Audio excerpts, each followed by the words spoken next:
మిత్రులకు నమస్కారం. మిత్రులారా, గత 2 రోజులుగా వినిపిస్తున్న మాట ఒకటే, Indira is great. Sorry only great కాదు, ఇందిరా ఈజ్ గ్రేటెస్ట్. ఈడెవడో బైస్లా అంకులట, వీడంత క్లియర్గా చెప్తున్నావు చూడండి. యుహి కోయి ఇందిరాగాంధీ నహి బన్ జాతా, మీరెవ్వరూ కూడా ఇందిరాగాంధీతో సమానం కాలేరు అంటున్నాడు. 1971 వార్ హీరోస్తో ఇందిరాగాంధీ ఉన్న ఫోటోలు చూపిస్తూ ఆమె అప్పుడు ఒక సింహంలా ఎలా వ్యవహరించింది, ఇప్పుడు మోడీ ఎలా పిల్లిలా సీజ్ ఫైర్కు లొంగిపోయాడు అని కథలు చెబుతున్నారు. ఈ ఉగ్రవాదుల గురించి మాట్లాడుతూ ఆటంకియోంకో మిట్టి మే మిలా దేంగే అని మోడీ గారు అన్నారు కదా. ఈడవడో ఈ కామెంట్ పెట్టాడు చూడండి, క్యా హువా తేరా వాదా ఓ కసం ఓ ఇరాదా. ఉగ్రవాదుల్ని మట్టిలోకి వెళ్ళిపేస్తానన్నావు కదా, మరి నీ మాట ఏమైంది? ఇప్పుడు సీజ్ ఫైర్ చేసేసావు అంటే అక్కడ చాలామంది ఉగ్రవాదుల్ని వదిలేసావు కదా. పాకిస్తాన్ ఉన్నంత వరకు ఉగ్రవాదం ఉంటూనే ఉంటుంది. నీ మాట నిలబడాలి అంటే, అదే ఉగ్రవాదులు అందరూ మట్టిలో కలవాలి అంటే పాకిస్తాన్ అనేది ప్రపంచం పట్టణంలోనే ఉండకూడదు. మరి నువ్వేం చేసావు అని అడుగుతున్నారు. ఈడెవడో కానీ అమ్మాయి ఫోటో పెట్టుకున్నాడు, ట్విస్ట్ ది లవ్ అట ఆడి పేరు. ఏమంటున్నాడో చూడండి, both nations blaming each other but one thing is, one would never attack at night and backstab, and that is not India. Modi can't be trusted. He is bloodthirsty butcher. ఇది గుర్తుంచుకోండి. వీడి పేరు twist the love. వీడి గురించి తర్వాత మాట్లాడుకుందాం. వీళ్ళని చూస్తుంటే మన దేశ ప్రజలలో 40% మంది మానసిక రుగ్మతలతో బాధపడుతున్నారు అన్నట్లుగా తెలుస్తుంది. దేశంలో జాతీయవాదం పెరగడంతో వీళ్లకు మానసిక వ్యాధి మరింత ముదిరిపోతుంది. మోడీ మీద సామాన్య ప్రజలలో నమ్మకం మరింత పెరిగిపోతుంది అన్న విషయం వీళ్లకు జీర్ణం అవ్వడం లేదు. ఎన్ని యుద్ధాలు ఓడిపోయి టెరిటరీస్ వదిలేసుకున్నా సరే నెహ్రూ గారు చాలా గొప్ప ప్రధానమంత్రి. ఆయనే లేకుంటే ఈ దేశం ఎలాగుండేదో. పాకిస్తాన్ను 2 ముక్కలు చేసిన ఇందిరాగాంధీ ఐరన్ లేడీ. యుద్ధ భూమిలో సైనికులు గెలిచిన విజయం కేవలం నెహ్రూ గాంధీ కుటుంబాలకు మాత్రమే వర్తిస్తుంది. అదే మోడీ విషయంలోకి వస్తే కనుక ఆ విజయం మోడీకి ఎలా అంటుకుంటుంది చెప్పండి. ఇప్పుడు పాకిస్తాన్ మీద పొందిన ఈ గెలుపుకి మోడీకి ఏ విధమైన సంబంధం లేదు. మోడీ ఏమైనా యుద్ధం చేశాడా? మిలిటరీ వాళ్ళు చేశారు. వాళ్ళు తెచ్చి మోడీకి మెడలో క్రెడిట్ వేస్తారేంటి అంటున్నారు. అంతకు మించి వీళ్ళ మానసిక రోగం ఏ రేంజ్కి వెళ్ళిపోయిందో ఒకసారి చూడండి. పిఓకే స్వాధీనం, బెలూచిస్తాన్కు స్వాతంత్రం అనుకున్నాం, 2 లేవు. కనీసం 4 టెర్రరిస్టులను కూడా పట్టుకోలేదు. ఇక విరమణ ఎందుకు? ఏంటి పిఓకే స్వాధీనం, బెలూచిస్తాన్కు స్వాతంత్రం అనుకున్నారా? ఎవరు అనుకున్నారు? ఓహో, మీరు అనుకున్నారా? కానీ మిమ్మల్ని అలా అనుకోమని మీకు ఎవరైనా చెప్పారా? లేదు కదా. మీకు మీరు అనేసుకుంటే దాన్ని గవర్నమెంట్ తెలుసుకొని తనకు తానుగా తెలుసుకొని ఆ పని నిర్వహిస్తుందా? కనీసం ఇలా చెయ్యండి అని ప్రభుత్వానికి మీరు చెప్పాలి కదా. చెప్పారా? ఆపరేషన్ సింధూర్లో ఫస్ట్ అటాక్ జరిగిన వెంటనే ఆ ఆపరేషన్ సింధూర్ టీం ఏమేంటి, వాళ్ళు ఏం చేశారు క్లియర్గా చెప్పారు కదా. అక్కడెక్కడన్నా బెలూచిస్తాన్ని పిఓకేని విడదీస్తాము అని చెప్పారా? లేదు కదా. జస్ట్ మోడీని ఏకముక్కలా తీసిపాడేయడం కోసం ఏదో కథ చెప్పాలి అంతే. ఈ అడుపు చూడండి, కళ్ళు లేని ధృతరాష్ట్రుడికి అతడి వంశ వినాశకుడు శకుని యుద్ధ విషయాలు చెప్పినట్టు ఇండియాకి గోడీ మీడియా, వాట్సాప్ యూనివర్సిటీ. వీళ్ళు పాపం పిచ్చివాళ్ళు మోడీని ధృతరాష్ట్రుడు అనుకుంటున్నారు. కానీ కనీసం పాండవులతో కూడా పోల్చక్కర్లా. మోడీ సాక్షాత్తు శ్రీకృష్ణ పరమాత్ముడితో పోల్చదగిన వ్యక్తి. పైపైన కాదు, మొత్తం లోపల బట్టలు అన్నీ కాలిపోయిన తర్వాత కానీ వీళ్ళు దాన్ని అవగతం చేసుకోలేరు. ఒక అబ్బకి అమ్మకి పుట్టని వాళ్ళు ఎన్నైనా ఎలా అయినా మాట్లాడచ్చు. యుద్ధం అంటే నువ్వు నీ కిరాయి మూకలతో చేయిస్తావే, చర్చి మసీదుల మీద దాడి అట్లా అనుకున్నావా అంటున్నాడు. ఒక్క జగన్మాయ పాలనలోనే 153 దాడులు జరిగినాయి హిందూ దేవాలయాల మీద. మరి ఎన్ని చర్చిల మీద, ఎన్ని మసీదుల మీద ఇక్కడ దాడులు జరిగినాయి ఒక్కటన్నా చూపించగలరా వీళ్ళు? కానీ నోటికొచ్చింది మాట్లాడేస్తారు. ఎందుకంటే నోరు ఉంది కాబట్టి. ఇక్కడ నెట్ ఆఫ్ చేసి మణిపూర్ని తగలబెట్టేశారట. ఆ మణిపూర్ని అడ్డం పెట్టుకుని మోడీని హత్య చేయించుదాం అనుకున్నారు, దేశాన్ని తగలబెడదాం అనుకున్నారు. దాన్ని టాక్టిక్గా నడుపుకొచ్చాడు మోడీ. దాంతో ఆ రోజున వాళ్ళు ఫెయిల్ అయిపోయిన విషయం వీళ్ళు ఇప్పటికీ జీర్ణం కాక ఇలా వాంతులు చేసుకుంటూనే ఉన్నారు. అందుకనేది వీళ్లకు ఏమీ తెలీదు, తన తండ్రి పేరు తెలియదు, అలాగే ఇక్కడ మణిపూర్లో ఏం జరిగింది అన్నది కూడా తెలియదు. ఈ విధవ ఎవడో కానీ డైరెక్ట్గా విధవ అంటున్నాడు మోడీ గారిని. 70 ఏళ్ళుగా కట్టుకున్న దేశం నీకు 10 ఏళ్ళు సరిపోయి కదరా నాశనం చేయడానికి. దేశాన్ని నాశనం చేయడానికే పుట్టాడు వెధవ అంటున్నాడు. మరి అలాగే తిడతారు వాళ్ళు. ఈ దేశాన్ని జాతీయవాదానికి వ్యతిరేకంగా, హైందవ ధర్మానికి వ్యతిరేకంగా, మరక మతానికి బానిసగా చేద్దామని 70 సంవత్సరాలు కష్టపడ్డారు. ఒక 60-65 సంవత్సరాలు వాళ్ళు ఆడిందే ఆట, పాడిందే పాటగా నడిచింది. వాళ్ళ ప్లాను సవ్యంగానే కొనసాగింది. కానీ ఒక్క 65 సంవత్సరాలు వచ్చేటప్పటికి, అంటే 2009లో వాళ్ళు సంపూర్ణ మద్దతుతోటే అధికారంలోకి వచ్చినప్పటికీ వాళ్ళ కాళ్లకు బీజేపీ అడ్డం పడడం ప్రారంభమైంది. ఆ క్రమంలోనే వాళ్ళు ముందుగానే రచించుకుని అమలు పరుచున్న ప్లాను ఒక 60 ఏళ్ల పాటు సాఫీగా కొనసాగింది. తమ ప్లాను యథావిధిగానే కొనసాగిపోతుంది అని 2005లో ఒక బిల్లు తెచ్చారు. The communal violence prevention, control and rehabilitation of victims bill 2005 అంటారు దాన్ని. పాపం కాంగ్రెస్ పార్టీ ఆ బిల్లును 3 సార్లు తెచ్చింది మన్మోహన్ సింగ్ గారి హయాంలో. కానీ 3 సార్లు కూడా మోకాలు అడ్డుపెట్టింది బీజేపీ. 70 ఏళ్ల ప్లాన్తో 1947 నుంచి కట్టుకున్న ఆశా సౌధం అట్లా బీజేపీ దెబ్బకు కూలిపోయింది. ఆ తర్వాత మోడీ రావడం వల్ల ఇంకా దానికి చావు వచ్చేసింది. అందుకే 70 ఏళ్ళుగా కట్టుకున్న దేశం నీకు 10 ఏళ్ళు సరిపోయిపోయా కదరా అని ఏడుస్తున్నారు. అంటే వీళ్ళు 1947 నుంచి మెల్లిమెల్లిగా ఇటుగా పేర్చుకుంటూ దీనిని ఇస్లామిక్ రాజ్యంగా మార్చుకోవడానికి ప్లాను అమలు పరుస్తుంటే 10 ఏళ్లలో దాన్ని నాశనం చేసావు కదరా అని ఏడుస్తున్నాడు. ఇది చూడండి, ఇది చాణా శాస్త్రి గారు ఎవరో పెట్టారు ఈ పోస్టు. 1971 విజయం ఇనపస్త్రీ ఖాతాలో వేసుకునే కాంగ్రెస్ కుటుంబ బానిసలో 1962లో చైనా శాంతి దూతకు దింపిన 5 శీలల సంగతి చర్చకు రాకుండా జాగ్రత్త పడుతున్నారు అన్నారు. నిజానికి ఈ జాగ్రత్త వీళ్ళు ఎప్పటి నుంచి పడుతున్నారు? సోషల్ మీడియా వచ్చిన తరువాత. ఎందుకంటే ప్రతి ఒక్కడికి బహిర్గతం అయిపోతుంది కాబట్టి. చైనా శాంతి దూతకు పంచశీలలు ఎప్పుడు వేసింది? 1962లో. నిజానికి నెహ్రూ గారు ఆ చైనా వేసిన ఆ పంచశీలల వల్ల సెప్టిక్ అయ్యి మనోవ్యాధకు గురయ్యి చనిపోయారు. ఆయనకు 62లోనే ఆ శీలలో వేసేసిన 1972 అప్పటికి ఇందిరాగాంధీ గారు యుద్ధంలో కూడా గెలిచిపోయారు. ఆ 1972లో ఈ సినిమా వచ్చింది. ఈ సినిమా అన్నారు బడి పంతులు. ఒకసారి పాటేనండి. ఈ సినిమా ఎప్పటిది? 1972. చిన్న పిల్లలు అంటే నాలాంటి వాళ్ళందరూ కూడా ఈ పాట పాడుకుంటూనే పెరిగారు. ఆ పాట పాడుకుంటూ పెరిగిన వాళ్ళు ఏమనుకుంటారు? ఆ పంచశీల అనేది చాలా గొప్పది అనుకుంటారు. నిజానికి ఆ పంచశీల ఎంత గొప్పది అంటే ఈ రోజున ఇండియాకి ఉన్న ఈ దరిద్రాలన్నిటికీ కారణమే ఆ పంచశీల. నేను మీకు ముందే చెప్పాను, ఈ దేశంలో ఎవరి విజయాలైనా సరే ఆ సమయంలో నెహ్రూ గాంధీ కుటుంబం అధికారంలో ఉంటే ఆ విజయం ఆ కుటుంబానికే చెందుతుంది. అదే కనుక ఆ కుటుంబం వల్లే ఏదైనా అపజయం ఏర్పడితే అది కూడా జయం కిందే, గెలుపు కిందే చెప్పబడుతుంది. కావాలంటే ఒక్కసారి గుర్తు తెచ్చుకోండి. ఈ కాంగ్రెస్ వాళ్ళు, ఆ కమ్యూనిస్ట్ వాళ్ళు, వీళ్ళందరూ కూడా ఎప్పటికీ ఒక మాట అంటారు, ఈ దేశం ఎలా ఉంది అంటే నెహ్రూ గారి పాలన, ఆయనే లేకపోతే ఈ దేశం ఎలా ఉండేదో అంటూ ఎదకొకరు చెప్తారు. అదే ఆ కుటుంబానికి చెందిన వారు కాకుండా బయటి వారు ఎన్ని విజయాలు సాధించినా సరే వాటిల్ని సైన్యానికో సైంటిస్టులకో ఎవరి ద్వారా అయితే ఆ పని జరిగిందో వారికి మాత్రమే ఆ విజయాన్ని ఆపాదిస్తారు. ఈ ఆపరేషన్ సింధూర్ వ్యవహారంలో మోడీకి ఏమాత్రం క్రెడిట్ దక్కడానికి వీల్లేదు అని వాళ్ళు ఎంతగా తాపత్రయపడుతున్నారో, ఎంతగా ఏడుస్తున్నారో ఒక్కసారి ఈ పెద్ద మనిషి మాటలు వినండి. గతంలో ఎవరు చేయలేని పని మోడీ చేశాడు. గతంలో ఏ ప్రధానమంత్రి చేయని అద్భుతమైన విజయాన్ని మోడీ సాధించాడు. గతంలో భారత ప్రభుత్వాలు భయపడేవి, ఇప్పుడు భయపడము. దిస్ ఈజ్ న్యూ ఇండియా అని మోడీ చెప్తున్నాడు, బీజేపీ చెప్తున్నది. చూడండి, నేనేమో క్లియర్గా మోడీని కూడా అనను అంటున్నాను. కానీ మోడీ మాత్రం, బీజేపీ మాత్రం గత ప్రధానమంత్రులందరినీ తృణీకరించే భాషలో మాట్లాడుతున్నారు. అంటే వాళ్ళని డైరెక్ట్గా అనడం లేదు, కానీ మోడీని పొగడడం అంటే వాళ్ళని అవమానించడమే కదా. చూసారు కదా, మోడీని పొగడడం అంటే గతంలో ఉన్న వారిని అవమానించడమే కదా అంటున్నాడు. ఎట్టి పరిస్థితుల్లోనూ ఏ విధమైన క్రెడిట్ మోడీకి ఇవ్వకూడదు. అలా ఇస్తే గనక మరుసటి ఎలక్షన్స్లో కూడా ఆయనే గెలవచ్చు. అది వాళ్ళ భయం. సరే, ఇంకా ఏమంటున్నాడు ఎందాం. మోడీ మాత్రమే చేశాడు. దిస్ ఈజ్ న్యూ ఇండియా అంటే ఓల్డ్ ఇండియాలో ఎవడు ఏం చేయలేదా? ఓల్డ్ ఇండియాలో ఎవరు ఏమీ చేయలేదా అంటే చేయలేదని ఎవరు అన్నారు? కానీ ఇప్పుడు మోడీ చేసినట్లుగా ఎవరు చేయలేదు, అందులో నో డౌట్.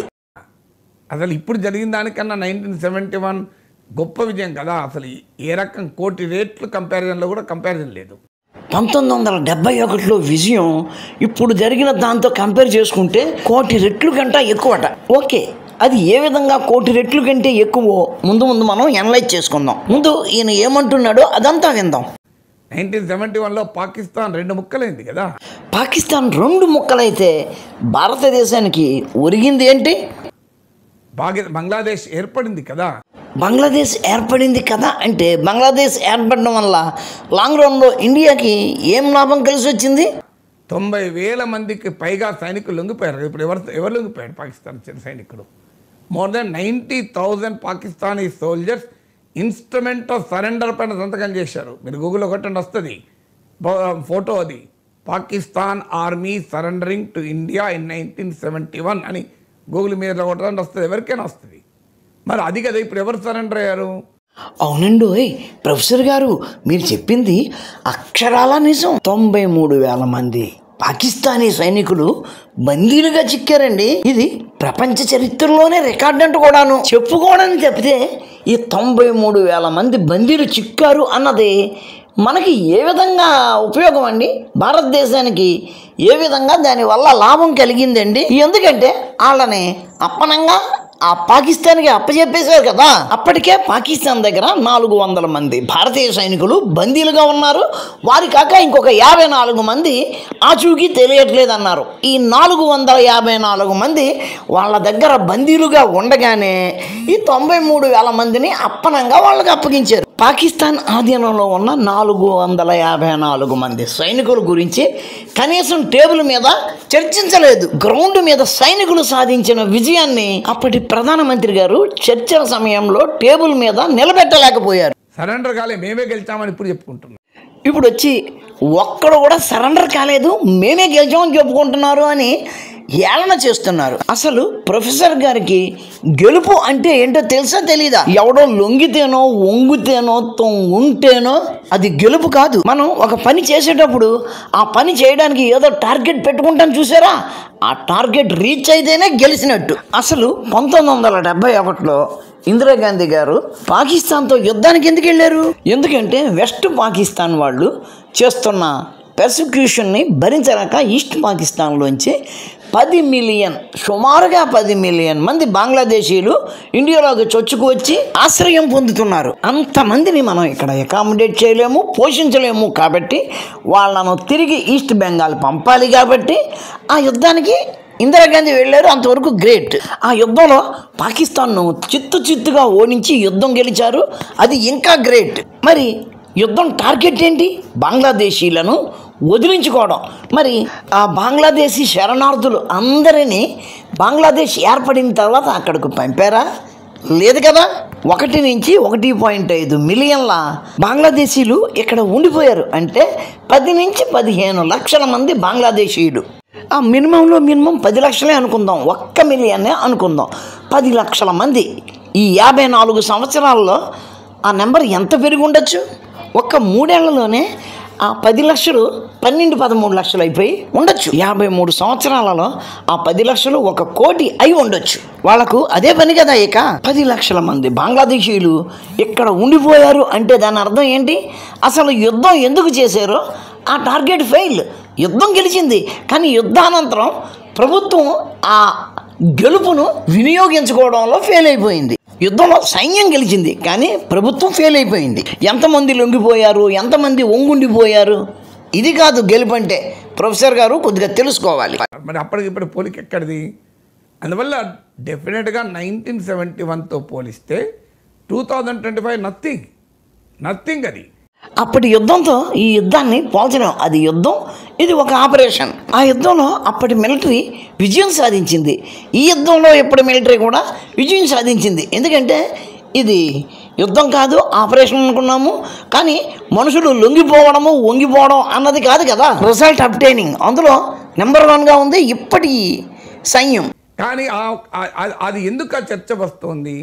1971 పరిస్థితులు వేరు, 2025 పరిస్థితులు వేరు అని నాలాంటి వాళ్ళు విశ్లేషిస్తే, అధికారంలో ఉన్న వారమో మేము చాలా గొప్ప సాధించాం, అప్పుడు ఏం సాధించలే, ఇప్పుడు గొప్ప సాధించామని చెప్పడంలో తప్పులేదు, ఎలాంటి తప్పులేదు. నిజంగా కూడా మనం పాకిస్తాన్ పైన అప్పర్ హ్యాండ్ సాధించాం, ఇది గొప్పదే.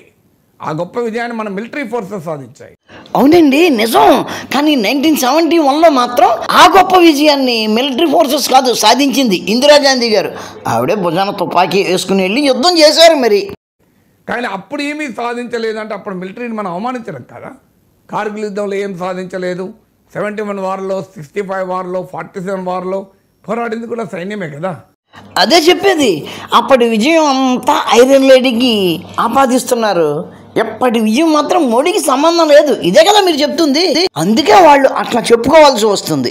ఇప్పుడున్న అధికారంలో ఉన్న బీజేపీ పదే పదే మోడీ కన్నా ముందు దేశము మోకరిల్లుతూ వచ్చింది, దేశం బలహీనంగా ఉంది అనే ఒక రాంగ్ నెరేటివ్ చెప్తున్నారు. కాదా, అప్పట్లో ఇక్కడ ఏ బాంబింగ్ జరిగినా సరే, ఏం జరిగినా సరే అంతర్జాతీయ సమాజం ముందుకు వెళ్ళి గగ్గోలు పెట్టేవారు. అదే కదా బలహీనత అంటే. వాజ్పేయి అంత చేతకాని వాడా, వాజ్పేయి అంత అసమర్థురా? ఇప్పుడు మోడీ చేశాడు చాలా గొప్ప పని అని చెప్పడం ద్వారా మీరు వాజ్పేయిని అవమానిస్తున్నారు కదా. భలేవారు సార్. మోడీ ఆ రోజుల్లో ఆ యుద్ధం అయితే చేయగలిగారు, కానీ అన్ని విషయాలు ఆయనకి నచ్చినట్టుగా ఆయన చేయడానికి ఏమీ లేదు. ఆయన ఆ పార్టీ ఈ పార్టీ సపోర్టులతోటే అప్పుడు రాజ్యం చేశాడు. ఆయన ఏం చేసినా సరే మిత్రపక్షాల అభిప్రాయాలను తీసుకొని మాత్రమే చేయగలిగే పరిస్థితిలో ఉన్నారు. కానీ రాజకీయ కారణాల రీత్యా గత ప్రభుత్వాలను అవమానిస్తూ ఉంటే, గత ప్రభుత్వాధినేతల్ని కించపరుస్తూ ఉంటే, గత ప్రభుత్వాధినేతలు పాకిస్తాన్ ముందు మోకరిల్లారు అన్న ఒక రాంగ్ నెరేటివ్ అధికార బీజేపీ బిల్డ్ చేస్తుంటే మీరు వక్రీకరణలు చేయవద్దు. అప్పటి ప్రభుత్వాలు పాకిస్తాన్కి మోకరిల్లాయని అనలేదు కదా, వాళ్ళకన్నా మేము ఎక్కువ చేస్తున్నాము అన్నారు. ఒబామా టైంలో చెప్తాను నేను. ఒబామా ఇండియాకు వచ్చినప్పుడు మన ప్రధానమంత్రి మన్మోహన్ సింగ్తో కలిసి జాయింట్ ప్రెస్ కాన్ఫరెన్స్ అడ్రస్ చేశాడు. అందులో ఒబామా మాట అన్నాడు, 2 దేశాలు కోరుకుంటే కాశ్మీర్పై మేము మధ్యవర్తిత్వానికి సిద్ధము అని. సరిగ్గా ఇప్పుడు ట్రంప్ ఏమన్నాడో అదే అన్నాడు. పక్కనే ఉన్న మన్మోహన్ సింగ్ ఏమన్నాడు తెలుసా? మనందరికీ తెలుసు మన్మోహన్ సింగ్ను మౌనముని, నోట మాట రాదంటారు కదా. India does not believe in third party mediation on Kashmir అన్నాడు. మరి ఇప్పుడు మోడీ ఇంత అద్భుతంగా ఉపన్యాసం చేయగలేదు, నేను ఎందుకు మాట్లాడలేదు ట్రంప్ గురించి? బాబా ప్రొఫెసర్ గారికి ఎంత తెలివండి. మన్మోహన్ సింగ్ గారిని మోడీ గారితో పోలుస్తున్నారు. ఒబామా గారు కాశ్మీర్ విషయంలో ఏలెడతానని ఎక్కడ అన్నారు? ఇద్దరు కలిసి ఉండగా ఒక స్టేజ్ మీద ఉండగా అన్నారు. పక్కనే మీటింగ్లోనే ఉన్నారు కాబట్టి మన్మోహన్ సింగ్ గారు వెంటనే జవాబు చెప్పారు. మరి ట్రంప్ గారు ఆ మాట ఎక్కడన్నారు? మోడీ గారు మొహం మీద అన్నారా? ఆయన ఎక్కడో వైట్ హౌస్లో ఉన్నాడు, ఈయన ఎక్కడో వార్ సిచ్యుయేషన్లో ఉన్నాడు. అవతల వారు అన్న మాటకి వెంటనే జవాబు ఇవ్వకపోతే అది ఒప్పేసుకున్నట్టేనా? మీకు మూత్రంలో ఆత్రం ఎక్కువైపోయి ఆయన ఆ పదానికి జవాబు చెప్పేలోపే జవాబు చెప్పలేదు అని మీరు కంగారు పడిపోతే ఎట్లా చెప్పండి? మన్మోహన్ సింగ్ గారు ఆ రోజున ప్రెసిడెంట్కి ఏం చెప్పారో ఈయన కూడా ఈ రోజున అదే చెప్పాడు కదా. అక్కడతో ఆగలేదండి. ఈ సీజ్ఫైర్ ఎట్లా జరిగింది? నేను వ్యాపారాన్ని అడ్డుపెట్టి మిమ్మల్ని దెబ్బ కొడతాను అని భయపెట్టి వాళ్ళ చేత ఒప్పించాను అని చెప్పాడు ఆయన. అబ్బే, ఆయన మమ్మల్ని భయపెట్టలేదు, ఊరికినే ఉత్తునే అబద్ధం చెబుతున్నాడు అని మోడీ గారు స్టేట్మెంట్ ఇస్తే చూడ్డానికి ఎంత అసహ్యంగా ఉంటుందండి. కాబట్టి ఆయన ఆ మాట అనలేదు కదా. మరేం చేశాడు? యూఎన్ దగ్గరికి వెళ్ళి అక్కడ వాళ్లకు ఏం చెప్పాలో అది చెప్పాడు. ఆ తర్వాత అమెరికాకు ఏం చెప్పాలో అక్కడ కూడా అది చెప్పాడు. మీరు అస్తమానం మన్మోహన్ గారు నిజమైన ప్రధానమంత్రి అంటూ ఉంటే నాకు నవ్వొస్తూ ఉంటుంది. ఆ రోజున ఆయన ప్రధానమంత్రి గారి చెయ్యి, ఎందుకంటే ప్రధానమంత్రి గారు చెయ్యి ఏ చేత్తో అయితే సంతకం పెడతారో ఆ చెయ్యి మాత్రమే మన్మోహన్ గారు. అప్పటి యాక్టింగ్ ప్రధాని మన్మోహన్ సింగ్ గారు కాదు, సోనియా గాంధీ గారు. ఆయనకు సంతకాలు పెట్టడం తప్ప మరే పని లేదు కాబట్టి ఆయన చాలా ఫ్రీగా ఉంటారు. కాశ్మీర్ మధ్యవర్తిత్వం గురించి ట్రంప్ ఎందుకు ఖండిస్తలేరు మన వాళ్ళు? మరి మన మన్మోహన్ సింగ్ లాంటి మౌనముని అన్నాడే, అంత క్లియర్గా దీనికి ఆన్సర్ ఉండాలి కదా. దీన్నే మూత్రంలో ఆత్రం అంటారు. జవాబు చెప్పేలోగా జవాబు చెప్పలేదు అని కామెంట్ పెడేస్తున్నారు. అది వచ్చిన ప్రాబ్లం. పొలిటికల్ రీజన్స్ రీత్యా Bharatiya Janata party eco system మొత్తం నరేంద్ర మోడీ తప్ప ఈ దేశాన్ని ఎవడు కాపాడలే, అంతకుముందు ప్రధానులంతా దేశాన్ని నాశనం చేశారనే రీతిలో కంపేర్ చేస్తుంటే ఇవన్నీ వస్తున్నాయి. మేము ఆ మాట అన్నామా లేదా పక్కన పెడితే ఆ మాట కరెక్టా కాదా మీరు చెప్పండి. ఒక లాల్ బహదూర్ శాస్త్రి గారు, వాజ్పేయి గారు మాత్రమే ఈ దేశాన్ని యథాతథంగా ఉంచడానికి ప్రయత్నించారు. మిగిలిన ప్రధానులు అందరూ కూడా కొద్ది కొద్దిగా ఒక్కొక్క ఇటికి పేర్చుకుంటూ ఈ దేశాన్ని ఇస్లామిక్ దేశంగా మార్చడానికి ప్లాన్లు వేసుకుని వచ్చిన వారే. అప్పుడు పాకిస్తాన్ ఇన్స్ట్రుమెంట్ ఆఫ్ సరెండర్ పైన సంతకం చేసింది. ఇప్పుడు ఎవరు సంతకం చేశారు? లొంగిపోతున్నట్లు. అదే సార్, మీ కోరికలు అలాగే ఉంటాయి. ఎవడో ఒక పనికి మాలిన వాడు లొంగిపోతే చాలు, అదే మీకు గొప్ప. కానీ 3 రోజుల్లో ఇండియా ఏం చేసింది? మొత్తం పాకిస్తాన్ డిఫెన్స్ సిస్టమ్ మొత్తం సర్వనాశనం అయిపోయేలా చేసింది. కానీ మీకు అది కనపడట్లేదు. మీకు కావాల్సిందల్లా 3 పనికి మాలినోళ్ళు లొంగిపోవడం, అంతేనా? ఇప్పుడు లొంగిపోతే సంతకం కాదు, గెలిచామని ప్రెస్ కాన్ఫరెన్స్లు పెట్టుకుంటున్నారు.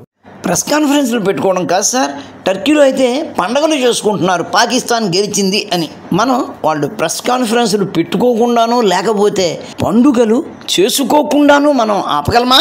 అప్పుడు అమెరికా తోకముడిచ్చింది. ఇప్పుడు అమెరికా బెదిరిస్తే ట్రేడ్ ఆపుతాను, బెదిరిస్తే నేను ఆదేశిస్తేనే కాల్పులు విరమించారని చెప్తుంది. అప్పటికిప్పటికి ఎంత తేడా అనే కంపారిజన్ రాక తప్పదు కదా. ట్రంప్ గారు గెలిచిన మర్నాడు ఒక్కొక్క దేశం మీద ఆంక్షలు విధించుకుంటూ ట్యాక్సులు పెంచుకుంటూ పోయారు. అదే క్రమంలో మన మీద కూడా ట్యాక్సులు పెంచారు. అన్ని దేశాలు చర్చించుకోవడమో లేదా కయ్యానికి దిగడమో చేశాయి అమెరికాతో, అవునా? ఎన్నాళ్ళు ఆ విషయంలో నోరు మూసు కూర్చున్న మోడీ గారు ఇప్పుడు ఈ సమయంలో అమెరికా బెదిరించాను అని చెప్పిన సమయంలో యుఎన్కి వెళ్ళి అక్కడ అమెరికా మీద కంప్లైంట్ చేశారు. ఆ విషయాన్ని మళ్ళీ అమెరికాకు తెలియజేశారు. ఇప్పుడు ఎందుకు ఆ విషయం మీకు అర్థం కాలేదా? నువ్వు బెదిరించాను అని చెప్తే బెదిరేది లేదు అనుకుంటూ ఇన్నాళ్ళు ఊరుకున్నా నువ్వు ఆ మాట అన్నావు కాబట్టి నీకు ఎదురు తిరుగుతున్నాను అని ఆయన చెప్తున్నాడు. మీకు అది అర్థం కాదులేండి, ఎందుకంటే మన కళ్ళు ఎక్కడో ఉంటాయి. నరేంద్ర మోడీ ఉన్నాడు కనుక దేశం కాపాడబడుతోంది అని బిల్డ్ చేస్తే నరేటివ్ను, అదొక రాంగ్ నోషన్ కదా. అదెందుకు రాంగ్ నోషన్ అవుతుంది? ఒకవేళ కాంగ్రెసే గెలిచి నరేంద్ర మోడీ గారి ప్లేస్లో కాంగ్రెసే గెలిచి గవర్నమెంట్ ఏర్పరిస్తే 2014లో 3 సార్లు దెబ్బతిన్నా 3 సార్లు రిజెక్ట్ చేయబడ్డ prevention of communal violence bill అనేది మళ్ళీ తెర మీదకి వచ్చేది, మా ప్రాణాలు తీసేది. మోడీ గెలిచాడు కాబట్టే అది రాకుండా ఆగింది. Any doubt? అప్పుడైనా ఇప్పుడైనా మన దేశ మిలిటరీ మనం కాపాడుతుంది. నరేంద్ర మోడీ, ఇందిరాగాంధీ, అటల్ బిహారీ వాజ్పేయి వారు రాజకీయ నాయకత్వాన్ని మాత్రమే ఇచ్చారు. యుద్ధ భూమిలో నాయకత్వం ఇచ్చింది మన సైనిక బలగాలు. మరి 2008లో బొంబేలో జరిగిన దాడుల సమయంలో సైనిక బలగాలు ఎందుకు పాకిస్తాన్తో యుద్ధం చేయలేదు? ఎందుకంటే రాజకీయ ఉత్తర్వులు లేవు కాబట్టి. మిత్రులారా, వీడెవడో ట్విస్ట్ ది లవ్ అట, వీడి గురించి తర్వాత మాట్లాడుకుందామని ఇందా చెప్పాను కదా. వీడేమన్నారో చూడండి. One would never attack at night and back stop and that is not India. Modi can be trusted, is bloodthirsty butcher. ఆడి కసంతా ఇక్కడ చెప్పుకున్నాడు. మోడీ అట రక్తం తాగే కసాయి వాడట. అర్ధరాత్రి పూట అటాక్ చేయడం భారతీయత్వం కాదట. ఇంతకీ ఎవరి మీద అర్ధరాత్రి పూట అటాక్ చేశారు? టెర్రరిస్టులకు. ఆ టెర్రరిస్టులే దొంగతనంగా వచ్చి చంపి వెళ్ళారు. వాళ్ళను డీల్ చేయడానికి నీతి నియమం ఏమీ అక్కర్లేదు. వీళ్లకు మోడీకి పాజిటివ్నెస్ రాకూడదు. ఆ సంఘటన జరిగిన తర్వాత ఏం చేసావు, యుద్ధం చేయి అన్నారు.